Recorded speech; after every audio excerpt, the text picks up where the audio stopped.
Bayangkan kalau korang bangun pagi, korang dengar bunyi ni.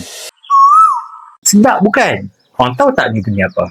Hai, saya Acap, dan bunyi yang korang dengar tadi adalah bunyi bagi burung seruah tahu Asian coil Euonymus scolopaceus. Spesies ni tersebar luas di Asia Tenggara. Lokalitinya bermula dari selatan China, Hong Kong hinggalah ke Filipina, Borneo dan Malaysia. Spesies ni terletak di dalam keluarga Cuculidae, keluarga burung kuku.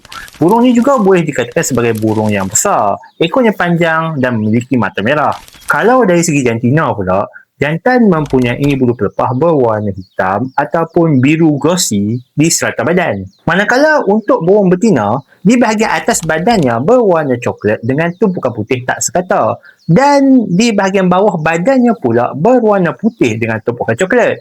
Yang menariknya tentang burung seruah tahu ni adalah ia mengamalkan broad parasitism atau parasitisme induk, di mana induk spesies ni akan bertelur di sarang spesies burung yang lain. Kemudian, tuan sarang tersebut akan mengeram telur tu sehingga menetas dan anak yang menetas tu akan dijaga sehingga dewasa.